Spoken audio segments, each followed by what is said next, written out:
नमस्ते दोस्तों, आप सभी का मेरे इस यूट्यूब चैनल पर स्वागत है। दोस्तों, आज हम पढ़ने जा रहे हैं हिंदी कहानी ईदगाह, जो कि हमारे प्रसिद्ध उपन्यास सम्राट मुंशी प्रेमचंद द्वारा लिखी गई है। और यह कहानी न केवल भारत पर बल्कि संपूर्ण विश्व के महान प्रसिद्ध लेखकों में से एक, जो हमारे उपन्यास सम्राट रहे हैं मुंशी प्रेमचंद जी, इनके द्वारा लिखी गई है। प्रेमचंद जी का व्यक्तिमत्व अत्यंत सरल, बालकों जैसा और सहज किंतु असाधारण था।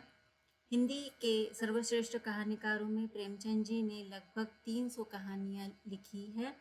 इन्होंने किसानों, मजदूरों, भारतीय नारी और दलितों की पीड़ा को अपनी लेखनी में स्वर दिया। परंतु ईदगाह, यह जो कहानी है, यह बाल मनोविज्ञान पर आधारित है और हिंदी की सर्वश्रेष्ठ कहानियों में से एक है, जो कि 1933 में चांद पत्रिका में प्रकाशित हुई थी। दोस्तों, यहाँ पर मैं बता दूं कि सन 1936 में मुंशी प्रेमचंद जी का उपन्यास जो है गोदान, वह अंतिम उपन्यास प्रकाशित हुआ था और उसके बाद उसी वर्ष में उनकी मृत्यु हो गई थी। उसके 3 वर्ष पूर्व उन्होंने यह ईदगाह कहानी जो है प्रसिद्ध की थी और प्रकाशित की थी, और यह इनकी सर्वश्रेष्ठ कहानियों में से एक है। इस कहानी में छोटा सा हामिद नाम का लड़का है, जो गरीबी और अभाव में किस प्रकार बचपन की मासूमियत खो देता है और समय से पहले ही परिपक्व हो जाता है। यह बड़े ही मार्मिक ढंग से यहाँ पर इस कहानी में दर्शाया गया है। तो आइए आगे बढ़ते हैं इस कहानी की ओर और देखते हैं कि इस कहानी में आगे क्या है। तो देखते हैं, इसकी शुरुआत हम करते हैं।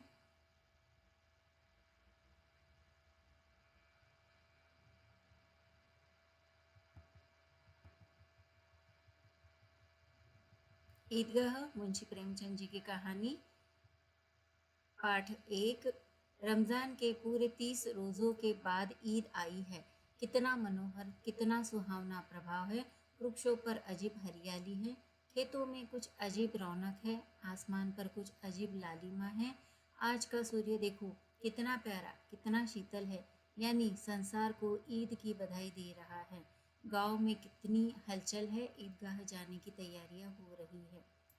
तो इस कहानी की शुरुआत में ही लेखक ने यहाँ पर बताया है कि ईदगाह की तैयारियों के लिए इस ईद के जो ये जो त्यौहार है, इसको मनाने के लिए लोग कितने उत्साहित हैं और गांव में किस प्रकार का वातावरण है। और सबसे ज़्यादा प्रसन्न है हामिद। दोस्तों, हामिद जो है इस कहानी का नायक है। छोटा सा बच्चा है, 4 से 5 साल करीब इसकी उम्र है। यह गरीब सूरत, दुबला पतला लड़का, जिसका बाप गत वर्ष हैजे की भेंट हो गया था। कृपया नोट कर ले, इस कहानी का मुख्य पात्र है हामिद। वह 4 से 5 वर्ष का बच्चा है और उसके जो पिता है, उसके पिता गए वर्ष हैजे की भेंट हो गए थे। तो यहाँ पर नोट करेंगे कि हामिद के पिता की मौत कैसे हुई थी। तो हामिद के पिताजी की जो मौत हुई थी, वह हैजे से हुई थी। आगे बताया गया है, और माँ न जाने क्यों पीली पीली होती एक दिन मर गई, यानी कि पीलिया की बीमारी से उसकी माँ की मृत्यु हो गई थी। अब हामिद अपनी बूढ़ी दादी अमीना की गोद में सोता है और उतना ही प्रसन्न है। उसके अब्बाजान रुपए कमाने गए हैं, बहुत सी थैलियाँ लेकर आएंगे। अम्मी जान अल्लाह मियाँ के घर से उसके लिए बड़ी बड़ी अच्छी चीज़ें लाने गई है, इसीलिए हामिद प्रसन्न है। देखिए, हमने कहानी के शुरू में ही देखा है कि यह एक 4 साल वर्ष का बच्चा है। तो इसे ये सब बातें कैसे समझ में आएगी, पर दादी उसका मन बहलाने के लिए ये सब बातें उसे बताती है। आशा तो बड़ी चीज़ है। और फिर बच्चों की आशा। हामिद के पाँव में जूते नहीं हैं। हामिद के पाँव में जूते नहीं हैं, पर सिर पर एक पुरानी धुरानी टोपी है, जिसकी पुरानी पुरानी टोपी है, जिसका गोटा काला पड़ गया है, फिर भी वह प्रसन्न है। अभागिन अमीना अपनी कोठरी में बैठी रो रही है। आज ईद का दिन, उसके घर में दाना नहीं। आज आबिद होता तो क्या इसी तरह ईद आती और चली जाती। तो इस प्रकार से जो ये हामिद है, इसकी दादी का नाम आमीना है। कृपया नोट कर लीजिए कि इस कहानी के मुख्य पात्र जो है हामिद और उसकी दादी आमीना है, और वह ईद के त्यौहार के दिन रो रही है क्योंकि उसके पास बिल्कुल भी पैसे नहीं हैं और वह बहुत गरीब है। वह चाहती है कि अपने पोते को ईद के दिन बहुत सारे पैसे दे ताकि वह ईद का त्यौहार अच्छे से मनाए, ईदगाह में जाकर कुछ खरीदे, पर उसके पास पैसे न होने के कारण और अपने को बेटे को याद करते हुए वह रो रही है। उसके बेटे का नाम आबिद था। कृपया नोट कर लीजिए कि हामिद के पिता का नाम आबिद था, जो कि गत वर्ष हैजे की बीमारी से मृत्यु हो गया था। हामिद भीतर जाकर दादी से कहता है, तुम डरना नहीं अम्मा, मैं सबसे पहले आऊँगा, बिल्कुल न डरना। अब जब अभागिन अपनी कोठरी में रो रही थी और ईद का दिन था, और हामिद जो है ईद जाने के लिए जब तैयार हो गया तो अपनी दादी से कहता है कि तुम डरना नहीं अम्मा, मैं सबसे पहले आऊँगा, बिल्कुल न डरना। कृपया इस वाक्य को नोट कर लीजिए। पूछा जा सकता है कि यह वाक्य किसके द्वारा बोला गया है, तो यह वाक्य हामिद के द्वारा बोला गया है। और किस कहानी से, तो ईदगाह है। आगे दिया है, अमीना का दिल कचोट रहा है। गांव के बच्चे अपने अपने बाप के साथ जा रहे हैं। हामिद का बाप अमीना के सिवा और कौन है, यानी कि उसके माँ बाप तो मृत्यु हो गए हैं, तो जो भी है अमीना ही उसके माता और पिता दोनों का भी रोल निभा रही है। उसे कैसे अकेले मेले में जाने दे, उस भीड़ भाड़ में बच्चा कहीं खो जाए तो क्या हो। नहीं, अमीना उसे यूं न जाने देगी। नन्ही सी जान, 3 कोस चलेगा कैसे। कृपया नोट कर लीजिए कि ईदगाह जो थी वह कितने कोस दूर थी, तो 3 कोस दूर थी। यह प्रश्न पूछा जा चुका है कि ईदगाह गांव से कितनी कोस दूर थी, तो 3 कोस। पैर में छाले पड़ जाएंगे, जूते भी तो नहीं हैं। वह थोड़ी थोड़ी दूर पर उसे गोद में ले लेगी, लेकिन यहाँ सवैया कौन पकाएगा। अब यहाँ पर प्रश्न पूछा जा सकता है कि आमीना ईद में क्यों नहीं जा पाई, क्योंकि उसे सवैया पकानी थी। पैसे होते तो लौटते लौटते सब सामग्री जमा करके चटपट बना लेती। यहाँ तो घंटों चीज़ें जमा करते लगेंगे। मांगे का ही तो भरोसा ठहरा। उस दिन फहीमन के कपड़े सिले।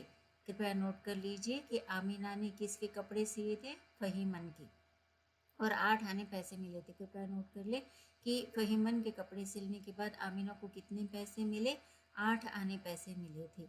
उस अठन्नी को ईमान की तरह बचाती चली आती थी इसी ईद के लिए, लेकिन कल ग्वालिन सिर पर सवार हो गई तो क्या करती। हामिद के लिए कुछ नहीं है तो 2 पैसे का दूध तो चाहिए। अब तो कुल 2 आने पैसे बच रहे हैं, 3 पैसे हामिद की जेब में और 5 अमीना के बटुए में। यही तो बिसात है और ईद का त्योहार, अल्लाह ही बेड़ा पार लगाए। गांव से मेला चला और बच्चों के साथ हामिद भी जा रहा था।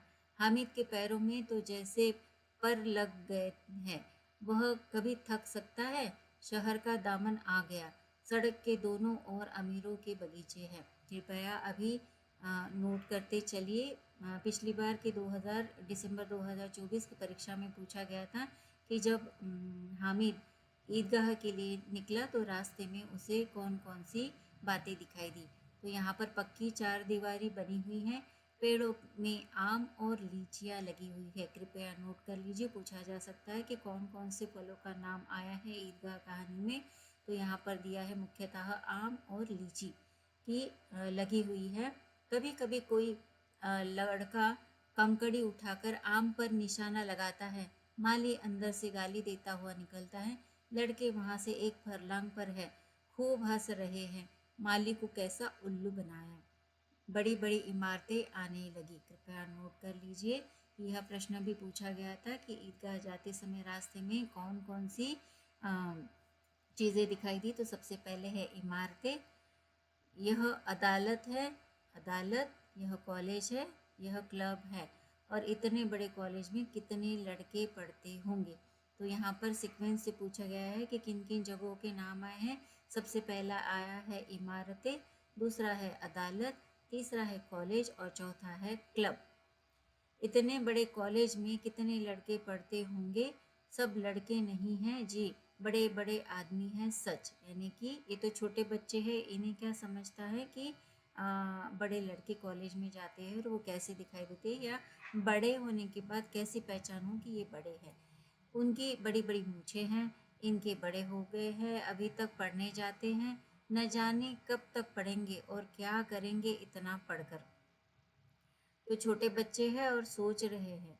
और आगे है, क्लब घर में जादू होता है, सुना है यहाँ मुर्दों की खोपड़ियाँ दौड़ती है और बड़े बड़े तमाशे होते हैं, पर किसी को अंदर नहीं जाने देते, और वहाँ शाम को साहब लोग खेलते हैं, बड़े बड़े आदमी खेलते हैं, मूछो दाढ़ी वाले, और मैंने भी खेलती है। आगे चले, हलवाइयों की दुकानें शुरू हुई, आज खूब सजी हुई थी। कृपया नोट कर लीजिए कि वो 4 बातों के बाद हलवाइयों की दुकान शुरू होती है। और इतनी सारी मिठाई कौन खाता है, देखो ना, एक एक दुकान पर मानो होंगी। सुना है रात को जिन्नात आकर खरीद ले जाते हैं। अब्बा कहते थे कि आधी रात को एक आदमी हर दुकान पर आता है और जितना माल बचा है वह तुलवा लेता है और सचमुच के रुपए देता है, बिल्कुल ऐसे ही रुपए। हामिद को यह यकीन न आया, ऐसे रुपए जिन्नात को कहाँ से मिल जाएंगे। आगे चले, यह पुलिस लाइन है। अब हलवाइयों की दुकान के बाद पुलिस लाइन आई है, कृपया नोट करते हुए चले। यही सब कांस्टेबल कवायद करते हैं, रेटन फायर हो, रात को बेचारे घूम घूम कर पहरा देते हैं। तो नहीं चोरियां हो जाए, मोहसिन ने प्रतिवाद किया। यह कांस्टेबल पहरा देते हैं, अजी हजरत यह चोरी कराते हैं। शहर के कितने चोर डाकू हैं, सब इनसे मिले रहते हैं। रात को ये लोग चोरों से तो कहते हैं चोरी करो, और आप दूसरे मोहल्ले में जाकर जागते रहो पुकारते हैं। कृपया नोट कर लीजिए कि यह कथन किस कहानी से लिया गया है। तो कहानी का नाम है ईदगाह, और किसके द्वारा कहा गया है, तो यह कथन मोहसिन के द्वारा कहा गया है। हामिद ने पूछा, यह लोग चोरी करवाते हैं तो कोई इन्हें पकड़ता नहीं? मोहसिन उनकी नादानी पर दया दिखाकर बोला, अरे पागल, इन्हें कौन पकड़ेगा, पकड़ने वाले तो यह लोग खुद है, लेकिन अल्लाह उन्हें सज़ा भी खूब देता है। हराम का माल हराम में जाता है। कृपया नोट कर लीजिए, अरे पागल से लेकर हराम में जाता है। पूछा जा सकता है कि प्रस्तुत वाक्य किस कहानी से लिया गया है, तो यह कहानी का नाम है ईदगाह, और यह किसके द्वारा कहा गया है, तो मोहसिन द्वारा कहा गया है। अब बस्ती घनी होने लगी, ईदगाह जाने वालों की टोलियां नजर आने लगी। बच्चों के लिए नगर की सभी चीजें अनोखी थी। सहसा ईदगाह नजर आई, ऊपर इमली के घने वृक्षों की छाया है। कृपया नोट कर लीजिए, जब हमने फलों के नाम लिखे थे, यहाँ पर इमली का भी नाम आया है। तो पूछा जा सकता है कि ईदगाह के जगह पर किस वृक्ष की घनी छाया थी, तो इमली के वृक्षों की घनी छाया थी। रोजेदारों की पंक्तियाँ एक के पीछे एक न जाने कहाँ तक चली गई है। नए आने वाले आकर पीछे की कतार में खड़े हो जाते हैं। यहाँ कोई धन और पद नहीं देखता, इस्लाम की निगाह में सब बराबर है। इन ग्रामीणों ने भी वजू किया और पिछली पंक्ति में खड़े हो गए। वजू करना यानी हाँ, जाकर हाथ मुँह धोकर फ्रेश हो जाना और अपनी पिछली पंक्ति में खड़े हो गए। कितना सुंदर संचालन है, कितनी सुंदर व्यवस्था। लाखों सिर एक साथ सिजदे में झुक जाते हैं, फिर सबके सब एक साथ खड़े हो जाते हैं, एक साथ झुकते हैं और एक साथ खड़े हो जाते हैं। कई बार यही क्रिया होती है जैसे बिजली की लाखों बत्तियां एक साथ जल उठी हो और एक साथ बुझ जाए, और यही क्रम चलता रहता। कितनी अपूर्व दृश्य था, मानो भाईचारे का एक सूत्र इन समस्त आत्माओं की एक लड़ी में पिरोए हुए है। तो इस प्रकार से ईदगाह की जगह पर किस प्रकार से सब लोग इकट्ठे होकर मिलजुल कर एक साथ किस तरह बड़े ही तहजीब से नमाज पढ़ते हैं, एक साथ खड़े होते हैं, एक साथ झुकते हैं। तो उस सभी का दृश्य जो रहता है अपूर्व दृश्य दिखाई देता है, ऐसा लेखक इस कहानी में बता रहे हैं। इस कहानी का भाग 2 है। नमाज खत्म हो गई, लोग आपस में गले मिल रहे हैं, तब मिठाई और खिलौनों की दुकान पर धावा होता है। यह देखो हिंडोला है। अब देखिए आगे कि जब ईदगाह से निकलने के बाद इन्हें क्या क्या दिखाई देता है। तो पहले तो हिंडोला दिखाई देता है। कभी आसमान पर जाते हुए मालूम होंगे, कभी ज़मीन पर गिरते हुए। यह चरखी है, लकड़ी के हाथी, घोड़े, ऊँट छड़ों में लटके हुए हैं। तो चरखी, लकड़ी के घोड़े, इस तरह से यह सामान दिखाई देता है। एक पैसा देकर बैठ जाओ और 25 चक्करों का मजा लो। कृपया नोट कर लीजिए कि जो बच्चे यहाँ घोड़े के और ऊँट के छड़े में बैठ रहे हैं तो वह कितने पैसे देकर कितने चक्कर लगा रहे हैं। तो एक पैसा देकर 25 चक्कर लगा रहे हैं। महमूद और मोहसिन और नूरे और सम्मी, कृपया नोट कर लीजिए। हामिद के दोस्तों का नाम क्या क्या बताया गया है इस कहानी में। एक है महमूद, एक है मोहसिन, एक है नूरे और एक है सम्मी। और ऊँटों पर बैठते हैं। हामिद दूर खड़ा है। 3 ही पैसे तो उसके पास है। कृपया नोट कर लीजिए। प्रश्न पिछली बार की भी परीक्षा में पूछा गया था कि हामिद के पास कितने पैसे थे। तो हामिद के पास 3 पैसे थे। अपने कोष का 1/3 ज़रा सा चक्कर खाने के लिए नहीं दे सकता। सब चरखियों से उतरते हैं। अब खिलौने लेंगे। इधर दुकानों की कतार लगी हुई है। तरह तरह के खिलौने हैं। सिपाही और गुजरिया, राजा और वकील, भिश्ती और धोबिन और साधु। कृपया नोट कर लीजिए कि यहाँ खिलौनों के नाम बताए गए हैं। तो उनमें से प्रायः है सिपाही और गुजरिया, राजा और वकील, भिश्ती और धोबिन और साधु। पूछा जा सकता है कि इनमें से कौन कौन से खिलौनों के नाम ईदगाह कहानी में आए हैं। तो गुजरिया, राजा, वकील, भिश्ती, धोबिन और साधु। कितने सुंदर खिलौने हैं। अब बोलना ही चाहते हैं। महमूद सिपाही लेता है, खाकी वर्दी और लाल पगड़ी वाला, कंधे पर बंदूक रखे हुए मालूम होता है अभी कवायद किए चला आ रहा है। कृपया नोट कर लीजिए कि एक तो वन लाइनर क्वेश्चन में ये पूछा जा सकता है या फिर मिलान के प्रश्न पिछली बार की परीक्षा में पूछे गए थे कि किसने किसने मेले से क्या क्या खरीदा। तो यहाँ पर कृपया नोट कर लीजिए, महमूद जो है उसने सिपाही खरीदा था। मोहसिन को भिश्ती पसंद आया था। कृपया नोट करें कि मोहसिन ने भिश्ती खरीदा था। कमर झुकी हुई, कमर झुकी हुई, ऊपर मशक रखे हुए, मशक का मुंह एक हाथ में पकड़े हुए। कितना प्रसन्न है, शायद कोई गीत गा रहा है। बस मशक से पानी उड़ेलना ही चाहता है। नूरे को वकील से प्रेम है। कृपया नोट कर लीजिए, नूरे ने वकील खरीदा। कैसी विद्वत्ता है उसके मुख पर। काला चोगा, नीचे सफ़ेद अचकन, अचकन के सामने की जेब में घड़ी, सुनहरी जंजीर। कृपया नोट कर लीजिए कि नूरे ने जो वकील खरीदा था उसके अचकन में क्या क्या सामान था। तो घड़ी और सुनहरी जंजीर। एक हाथ में कानून का पोथा। कृपया नोट कर लीजिए कि नूरे ने खरीदे हुए वकील के पास क्या क्या सामान था। घड़ी थी, सुनहरी जंजीर थी और एक हाथ में कानून का पोथा। मालूम होता है अभी किसी अदालत में जिरह या बहस किए चले आ रहे हैं। यह सब 2-2 पैसे के खिलौने हैं। हामिद के पास कुल 3 पैसे हैं। इतने महंगे खिलौने वह कैसे ले।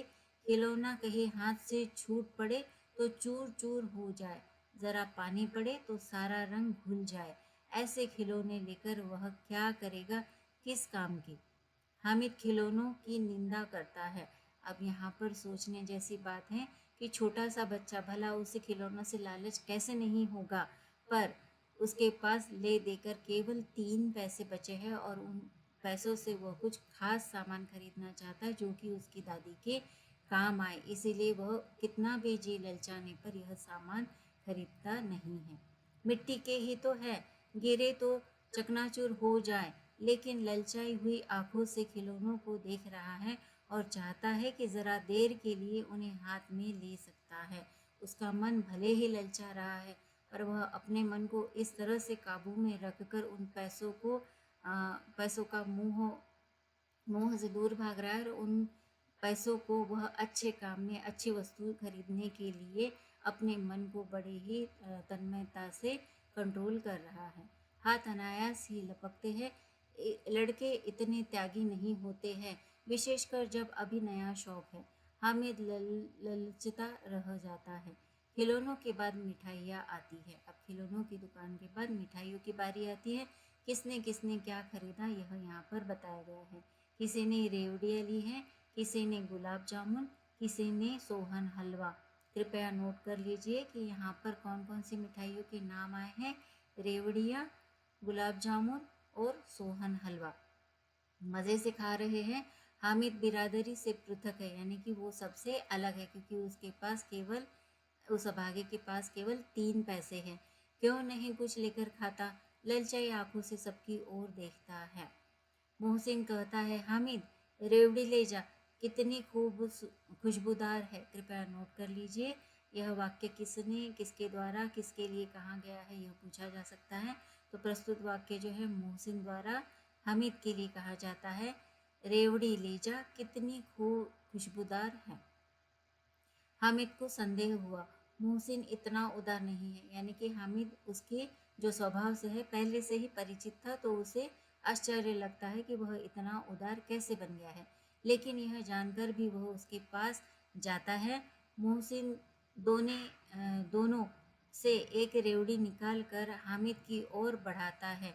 हामिद हाथ फैलाता है, मोहसिन रेवड़ी अपने मुंह में रख लेता है। महमूद, नूरे और सम्मी खूब तालियां बजा बजा कर हंसते हैं।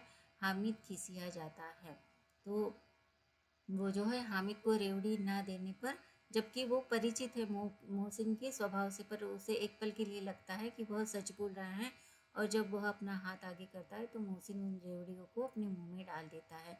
तो हामिद को गुस्सा आ जाता है। मिठाइयों के बाद कुछ दुकानें लोहे की चीज़ों की। तो नोट करते चलिए कि आगे जो दुकान है वह लोहे की है, कुछ गिलट और कुछ नकली गहनों की। कृपया ये भी नोट कर लीजिए कि लोहे की दुकान में क्या क्या सामान था, कुछ गिलट और नकली गहने। लड़कों के लिए यहाँ कोई आकर्षण न था, वे सब आगे बढ़ जाते हैं। हामिद लोहे की दुकान पर रुक जाता है। कई चिमटे रखे हुए थे। उसे ख्याल आया, दादी के पास चिमटा नहीं है। तवे से रोटियां उतारती है तो हाथ जल जाता है। अगर वह चिमटा ले जाकर दादी को दे दे तो वह कितने प्रसन्न होगी, फिर उसकी उंगलियां कभी न जलेगी। घर में एक काम की चीज़ हो जाएगी। खिलौना से क्या फ़ायदा, व्यर्थ में पैसे खराब होते हैं। देखिए, हम इस कहानी की शुरुआत में ही पढ़ चुके हैं कि यहाँ पर बाल मनोविज्ञान की चर्चा की गई है। तो इतना सा जो हामिद है, जो महज 4-5 उम्र का बच्चा है, वह अपनी दादी के बारे में कितनी सोच रखता है, कितनी सहानुभूति रखता है कि अगर वो चिमटा दादी के लिए लेकर जाएगा तो रोटी सेकते समय जो दादी के हाथों में चटके लगते हैं, दादी उससे बचेगी। हामिद के साथी आगे बढ़ गए। सबील पर सबके सब शरबत पी रहे हैं। कृपया नोट कर लीजिए कि सारे हामिद के दोस्त कहाँ बैठकर शरबत पी रहे हैं। सबील पर बैठकर। सब कितने लालची है, इतनी मिठाइयाँ ली, मुझे किसी ने एक भी न दी। उस पर कहते हैं, मेरे साथ खेलो, मेरा यह काम करो। अम्मा चिमटा देखते ही दौड़कर मेरे हाथ से ले लेगी और कहेगी, मेरा बच्चा अम्मा के लिए चिमटा लाया है। अभी हामिद कल्पना करता है कि जब ये चिमटा उसकी जो दादी है अमीना, उसे वह अम्मा कहता है, तो अम्मा जब देखेगी तो वो खुश हो जाएगी और उसे अपने गले लगा लेगी और उसका लाड़ करते हुए बोलेगी कि मेरा बच्चा कितना अच्छा लड़का है, मेरे लिए चिमटा लाया है। इन लोगों के खिलौने पर कौन इन्हें दुआएं देगा। बड़ों की दुआएं सीधे अल्लाह के दरबार में पहुंचती हैं और तुरंत ही सुनी जाती हैं। मेरे पास पैसे नहीं हैं, तो तभी तो मोहसिन और महमूद यो मिजाज दिखाते हैं। मैं गरीब सही, किसी से कुछ मांगने तो नहीं जाता। आखिर अब्बाजान कभी न कभी आएंगे, अम्मा भी आएगी ही। फिर इन लोगों से पूछूंगा कितने खिलौने लोगे, एक एक को टोकरियों खिलौने दूंगा और दिखा दूँ कि दोस्तों के साथ इस तरह का सलूक किया जाता है। देखिए, छोटा सा बच्चा, जबकि उसके दोस्तों ने उसके साथ मज़ाक किया, उससे वह अपनी चीज़ें जो है साझा भी नहीं कर रहे, पर वह कल्पना करता है कि एक ना एक दिन जब उसके माता पिता आएंगे तो उसके साथ उसके लिए ढेरों सारे खिलौने लेकर आएंगे, तो वह अपने खिलौने अपने दोस्तों के साथ साझा करेगा।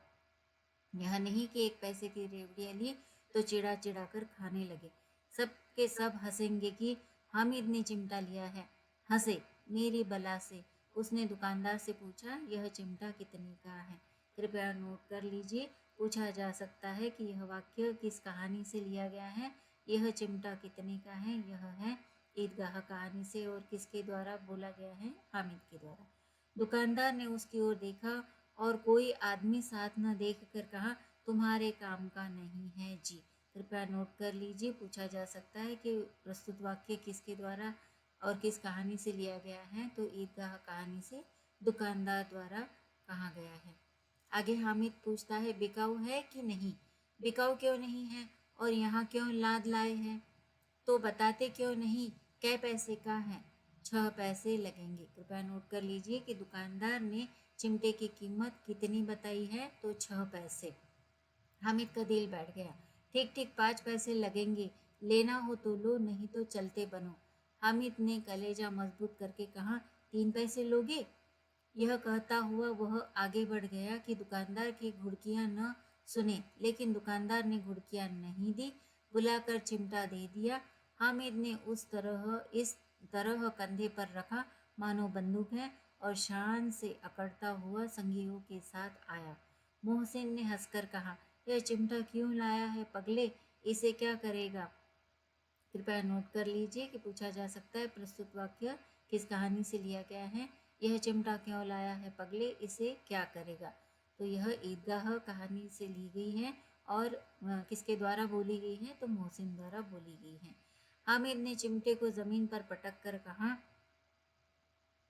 जरा अपना भिश्ती जमीन पर गिरा दो, सारी पसलियाँ चूर चूर हो जाए बच्चों की। मोहसिन बोला, तो यह चिमटा कोई खिलौना है?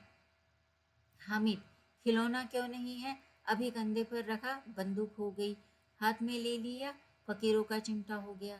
चाहूँ तो इससे मजीरे का काम ले सकता हूँ। एक चिमटा जमा दूँ तो तुम लोगों के सारे खिलौनों की जान निकल जाए।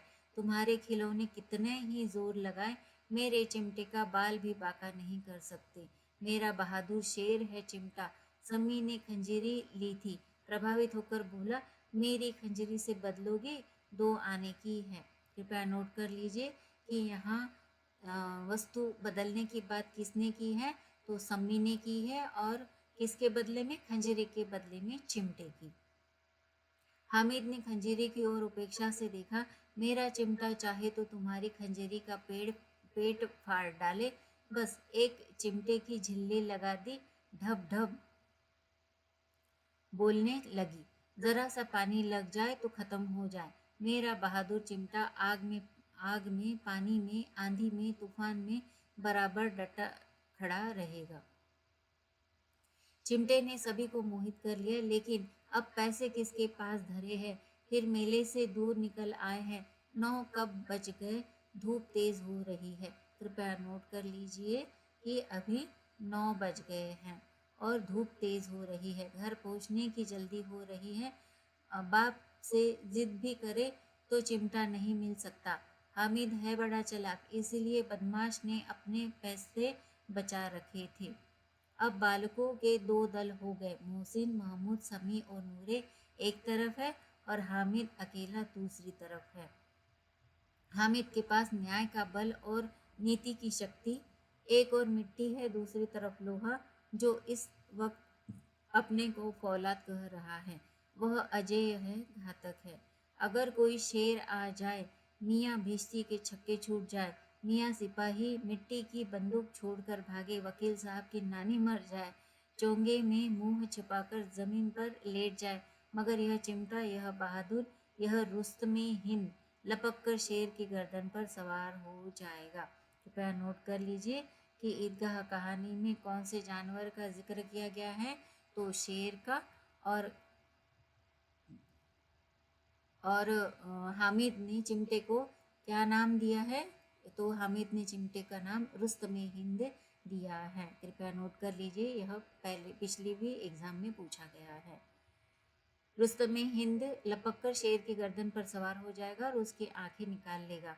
मोहसिन ने एड़ी चोटी का जोर लगाकर कहा, अच्छा पानी तो नहीं भर सकता। कृपया नोट कर लीजिए कि यहाँ पर मुहावरा इस्तेमाल किया गया है, एड़ी चोटी का जोर लगाना, यानी कि अपनी पूरी ताकत लगाना। पूछा जा सकता है कि इस कहानी में कौन सा मुहावरा प्रयुक्त किया गया है, एड़ी चोटी का जोर लगाना। हामिद ने चिमटे को सीधा खड़ा करके कहा, भिश्ती को एक डांट लगाएगा तो दौड़ा हुआ पानी लाकर उसके द्वार पर छिड़कने लगेगा। मोहसिन परास्त हो गया, पर महमूद ने कुमुक पहुंचाई, अगर बच्चा पकड़ जाए तो अदालत में बंधे बंधे फिरेंगे, तब तो वकील साहब के पैरों पड़ेंगे। हामिद इस प्रबल तर्क का जवाब न दे सका। उसने पूछा, हमें पकड़ने कौन आएगा? नूरे ने अकड़कर कहा, यह सिपाही बंदूक वाला। हामिद ने मुंह चिढ़ाकर कहा, यह बेचारे हम बहादुर रुस्तमे हिंद को पकड़ेंगे। अच्छा लाओ, अभी जरा कुश्ती हो जाए, इसकी सूरत देखकर दूर भागेंगे, पकड़ेंगे क्या बेचारे। मोहसिन को एक नई चोट सूझ गई, तुम्हारे चिमटे का मुंह रोज आग में जलेगा। उसने समझा था कि हामिद लाजवाब हो जाएगा, लेकिन यह बात न हुई। हामिद ने तुरंत जवाब दिया, आग में बहादुर ही कूदते हैं जनाब। तुम्हारे यह वकील सिपाही भिश्ती घर में घुस जाएंगे। आग में वह काम है जो यह रुस्तम हिंद ही कर सकता है। यानी कि हामिद जो है किसी भी तरह से अपने चिमटे की वाहवाही करता है, उसे ही सबसे बड़ा और किस तरह से उसका काम का है वह चिमटा, यह बताने की कोशिश यहाँ पर कर रहा है। महमूद ने एक जोर लगाया, वकील साहब कुर्सी मेज पर बैठेंगे, तुम्हारा चिमटा तो बावर्ची खाने में जमीन पर पड़ा रहेगा। मेरा चिमटा बावर्ची खाने में नहीं रहेगा। वकील साहब की कुर्सी पर बैठेंगे तो जाकर उन्हें जमीन पर पटक देगा और उनका कानून उनके पेट में डाल देगा। कानून को पेट में डालने वाली बात ऐसी छा गई कि तीनों सुरमा मुंह ताकते रह गए। हामिद ने मैदान मार लिया, उसका चिमटा रुस्तमे हिंद है। अब इसमें मोहसिन, महमूद, नूरे, सम्मी किसी को भी आपत्ति नहीं हो सकी। यानी अभी किसी ने भी उसके साथ ज़्यादा चर्चा करना टाल दिया। विजेता को हारने वालों से सत्कार मिलना स्वाभाविक है, वह हामिद को भी मिला। औरों ने 3-3, 4-4 आने खर्च किए, पर कोई काम की चीज़ न लेके हामिद ने 3 पैसे में रंग जमा दिया। सच ही तो है, खिलौनों का क्या भरोसा, टूट फूट जाएंगे। हामिद का चिमटा तो बना रहेगा बरसों। संधि की शर्तें तय होने लगी। मोहसिन ने कहा, जरा अपना चिमटा दो, हम भी देखें। तुम हमारा भिश्ती लेकर देखो। महमूद और नूरे ने भी अपने अपने खिलौने पेश किए। हामिद को इन शर्तों को मानने में कोई आपत्ति न थी। चिमटा बारी बारी से सबके हाथ में गया और उनके खिलौने बारी बारी से हामिद के हाथ में आए। कितनी खूबसूरत खिलौने हैं। हामिद ने हारने वालों के आंसू पोंछे। मैं तुम्हें चिढ़ा रहा था, सच। कृपया नोट कर लीजिए, यह वाक्य पूछा जा सकता है कि किसके द्वारा कहा गया है, तो हामिद के द्वारा। मैं तुम्हें चिढ़ा रहा था, सच। यह चिमटा भला इन खिलौनों की क्या बराबरी करेगा। मालूम होता है अब बोले कब बोले। लेकिन मौसी की पार्टी को इस दिलासे संतोष नहीं होता। चिमटे का सिक्का खूब बैठ गया। चिपका हुआ टिकट अब पानी से नहीं छूट रहा है। मोहसिन, लेकिन इन खिलौनों के लिए कोई हमें दुआ तो न देगा। महमूद, दुआ को लिए फिरते हो, उलट मार न पड़े। अम्मा जरूर अम्मा जरूर कहेगी कि मेले में यही मिट्टी के खिलौने मिले। हामिद को स्वीकार करना पड़ा कि खिलौनों को देखकर किसी की माँ इतनी खुश न होगी जितनी दादी चिमटे को देखकर होगी। 3 पैसों में तो उसे सब कुछ करना था और उन पैसों के इस उपयोग पर पछतावे की बिल्कुल ज़रूरत ना थी। फिर अब तो चिमटा रुस्तमे हिंद है और सभी खिलौनों का बादशाह। रास्ते में महमूद को भूख लगी। उसके बाप ने खाने को केले दिए। कृपया नोट कर लीजिए कि रास्ते में जब महमूद को भूख लगी तो उसने क्या खाया। तो ऑप्शन में जो भी होगा, फलों के नाम दिए होंगे, उसमें से आपको चुनना है केले।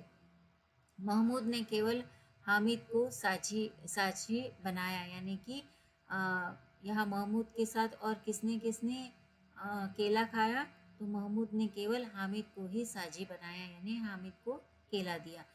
उसके अन्य मित्र मुंह ताकते रह गए। यह उस चिमटे का प्रसाद था, यानी कि यह इस चिमटे द्वारा किया गया बदलाव था। भाग 3। 11 बजे गांव में हलचल मच गई। अब जो 9 बजे बच्चे ईदगाह से निकलकर आ रहे थे। अभी गांव में पहुंचते हुए उन्हें 11 बजे का समय हो गया। कृपया नोट कर लीजिए, पूछा जा सकता है। ईदगाह में से वो निकले तब 9 बजे का समय हो गया था और यहाँ पर गांव में पहुंचते पहुंचते उन्हें 11 बज गए थे। मेले वाले आ गए। अब मियाँ हामिद का हाल सुनिए। अमीना उसकी आवाज़ सुनते ही दौड़ी और उसे गोद में उठाकर प्यार करने लगी। सहसा उसके हाथ में चिमटा देखकर वो चौंकी। यह चिमटा कहाँ था? मैंने मोल लिया है। कै पैसे का? 3 पैसे दिए। अब अमीना उससे पूछ रही है कि ये चिमटा कहाँ से आया, तो वो कह रहा है कि मैंने इसे खरीद लिया है। कितने पैसे का? तो 3 पैसे का। अमीना ने छाती पीट ली। ये कैसा बेसमझ लड़का है कि दोपहर हुआ कुछ खाया न पिया, लाया क्या? चिमटा। कृपया नोट कर लीजिए कि ये कैसा बेसमझ लड़का है कि दोपहर हुआ कुछ खाया न पिया, लाया क्या? चिमटा। तो पूछा जा सकता है कि किस कहानी की ये पंक्तियां हैं। तो ईदगाह और आगे भी कृपया इसे नोट कर ले। सारे मेले में तुझे और कोई चीज़ न मिली जो यह लोहे का चिमटा उठा लाया। यह भी पूछा जा सकता है कि प्रस्तुत पंक्तियाँ किस कहानी से ली गई हैं। तो ईदगाह से। और यह पंक्तियाँ किसके द्वारा बोली गई हैं? तो अमीना द्वारा। हामिद ने अपराधी भाव से कहा, तुम्हारी उंगलियां तवे से जल जाती थी, इसलिए मैंने इसे लिया। बुढ़िया का क्रोध तुरंत स्नेह में बदल गया। जैसे ही अमीना ने हामिद के मुंह से ये बात सुनी कि तुम्हारी उंगलियां तवे से जल जाती है, तो उसका मन भावुक हो गया और उससे तुरंत ही उसका जो गुस्सा था, उसका जो क्रोध था, वह प्यार में, स्नेह में बदल गया। और स्नेह भी वह नहीं जो प्रगल्भ होता है, वह अपनी सारी कसक शब्दों में बिखेर देता है। बच्चे में कितना त्याग, कितने सद्भाव, कितना विवेक है। दूसरों को खिलौने लेते और मिठाई खाते देखकर उसका मन कितना ललचाया होगा। तो देखिए यहाँ पर बताया गया है कि छोटा सा 4-5 वर्ष का जो बच्चा है, तो दूसरे अपने बराबरी के बच्चों को तरह तरह के खिलौने लेते समय और मिठाई खरीदते समय और खाते समय भी उसका मन किस प्रकार से ललचाया होगा। पर उसने कितनी ही ताकत के साथ अपनी पूरी भावनाओं को नियंत्रित करके अपनी दादी के लिए, जो उसके पास 3 ही पैसे थे, उस 3 पैसे का उसने अपनी दादी के लिए चिमटा लिया ताकि रोटी सेकते समय दादी के हाथ ना जले। वहाँ भी इसे अपनी बूढ़ी दादी की याद बनी रही। अमीना का मन गदगद हो गया। बच्चे हामिद ने बूढ़े हामिद का पार्ट खेला था। कृपया नोट कर लीजिए कि ईदगाह कहानी में हामिद ने किसका पार्ट खेला था? तो बूढ़े हामिद का। और बुढ़िया अमीना बालिका अमीना बन गई। वह रोने लगी, दामन फैलाकर हामिद को दुआएं देती जाती थी और आंसू की बड़ी बड़ी बूंदें गिराती जाती थी। हामिद इसका रहस्य क्या समझता था? यानी कि आमीना द्वारा जो आंसू की बूंदें निकल रही थी, वह अपने छोटे से 4-5 वर्ष के नाती, जो उसके बारे में भावुकता रखता है, उसके दुख को पहचानता है और वह इतना छोटा सा बच्चा होकर बड़ों की तरह सोचकर, बड़ों के जैसे उसके लिए कोई चीज़ खरीद के लाया है, चिमटा खरीद के लाया है, यह सोचकर देखकर उसका मन एकदम गदगद हो गया। तो इस प्रकार यह जो ईदगाह कहानी है, यह बड़ी ही मार्मिक है और सचमुच में यह बाल विज्ञान पर, मनोविज्ञान पर आधारित है। क्योंकि इतना छोटा सा नन्हा मुन्ना जो हामिद है, जो महज केवल 4-5 वर्ष का बच्चा है, अपने दादी के लिए कितना स्नेह रखता है, यह इस कहानी द्वारा मुंशी प्रेमचंद जी ने बड़ी ही रोचकता से यहाँ पर इसका वर्णन किया है। तो इस प्रकार से यह कहानी जो है यहाँ पर ख़त्म होती है। आशा है आपको यह कहानी अच्छी लगी होगी और आपको जो यहाँ पर मैंने प्रश्न और नोट करने के लिए जो जो बातें बताई है, वह आपने अच्छी तरीके से सुनकर नोट कर लिए होंगे। इस वीडियो को इतनी तन्मयता से, पूरे मन से, फोकस के साथ सुनने के लिए आप सभी का बहुत बहुत धन्यवाद। और इसी के साथ आज हम यहीं पर रुकते हैं। मिलते हैं अगले वीडियो में। तब तक के लिए धन्यवाद।